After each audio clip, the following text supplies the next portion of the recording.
Okay, today we're doing 7.2 multiplying and dividing radical expressions. So let's say we have the square root of 16 times the square root of 9.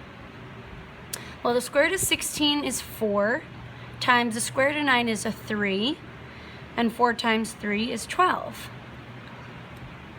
But we could have also done it where if I have the square root of 16 times 9, that's going to be 16 times 9 is 144, and the square root of 144 is a 12. So this is showing that you can either take the square root first and then multiply, or you can multiply first and then take the square root, and you'll still get the same answer. That's the same as if we used cube roots as well. You'll get the same thing. For example, if I have the cube root of negative 8 times the cube root of 27, the cube root of negative 8 is negative 2, the cube root of 27 is 3, and that will give me a negative 6. That's taking the cube root first. If I multiply it first, negative 8 times 27, well, negative 8 times 27 is negative 216, and the cube root of negative 216 is a negative 6. So again, we get the same thing. Okay, now let's try one where we're going to have to break it up. So let's say we have the square root of 72x cubed. So if we have that, we're going to break it up as the perfect squares and everything left over. So we say, what is a perfect square that goes into 72? 36 is a perfect square, and it also goes into 72. So 36 times 2 will give me 72. And our variables are going to be perfect squares when the exponent is a multiple of our index. So if there's no number written in, it's a 2. So I write x squared here, and then I have another x left over.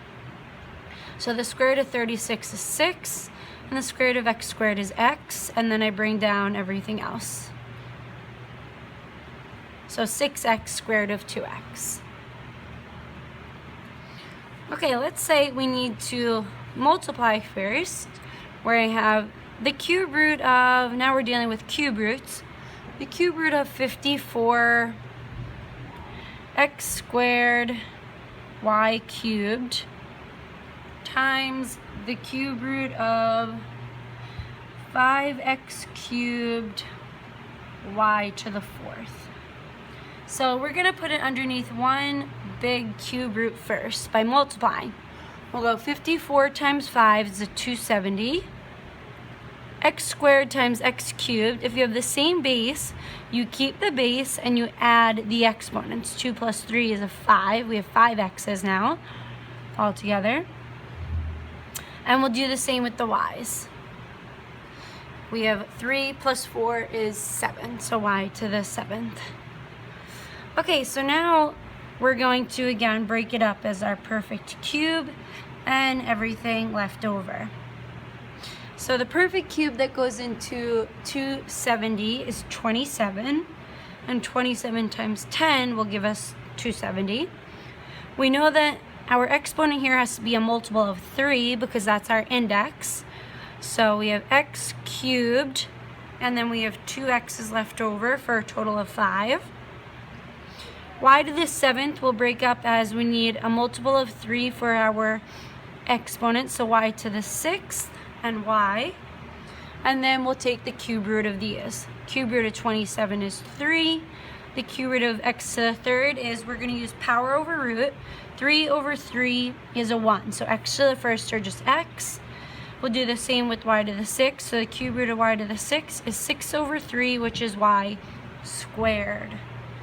And then we rewrite everything that we have left over, and then this is our simplified version. Moving on, we're dividing. So let's say we have the cube root of 32 divided by the cube root of negative 4. So these are not perfect cubes, which means we're going to divide them first. So we have the cube root of 32 over -4, which will give us the cube root of -8, and the cube root of -8 is -2. And that's it. Okay, now we're gonna get into rationalizing the denominator. So, rationalize the denominator. And that's exactly what it sounds like. We're gonna make the denominator rational. So let's say, for example, I have 1 over the square root of 2, and I want to make the denominator rational. Because right now it's irrational. Square root of 2 is irrational. Because 2 is not a perfect square. So if I have the square root of 2, in order to get rid of this square root, if I multiply it by itself, the square root of 2 times the square root of 2 is the square root of 4, which is just equal to 2. Or if I have the square root of 3 times the square root of 3, that's equal to the square root of 9, which is just 3. You get whatever the radicand is. If you have the square root of x times the square root of x, that's the square root of x squared. The square root and the squared will cancel each other, and you're left with an x. So in order to rationalize the denominator here, we're going to multiply the top and bottom by the square root of 2. And we can do that because if you multiply anything, if you multiply something over itself, this is really just a 1. That's why you can multiply it by that. So the square root of 2 times the square root of 2 is just 2, like we said over here.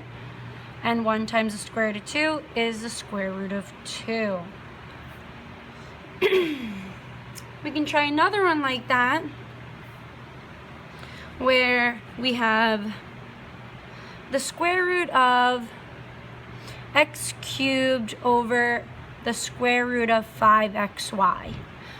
So you always want to look to see if you can simplify this first. So we're going to put this all underneath one square root and simplify. So I have x cubed over 5xy. So x cubed over x, when you're dividing and you have the same base, you subtract your exponents. 3 minus 1 is a 2.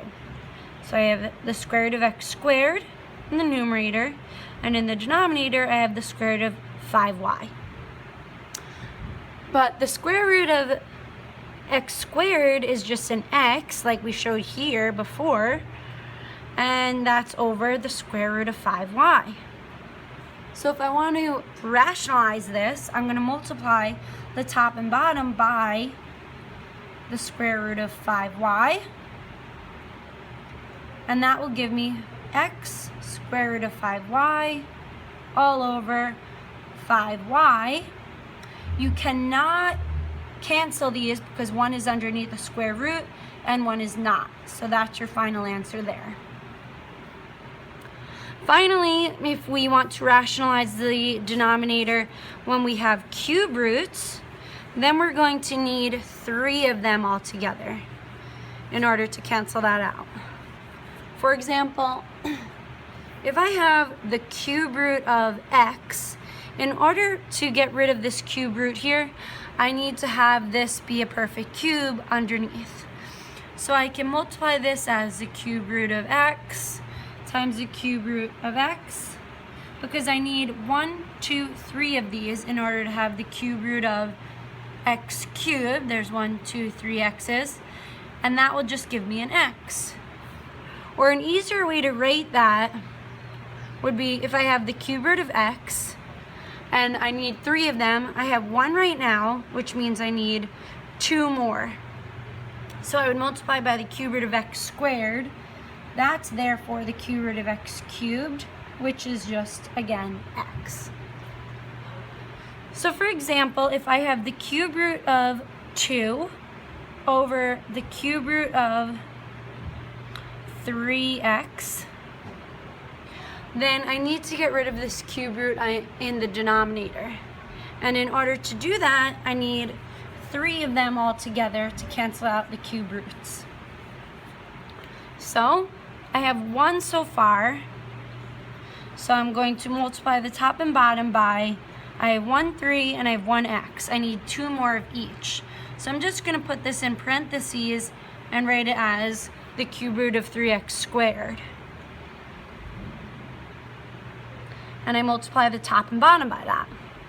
The reason why I do this is because the denominator will therefore be the cube root of, I have 1 of those here, plus another 2 is really a 3x cubed, and then the cube root and the cubed will cancel.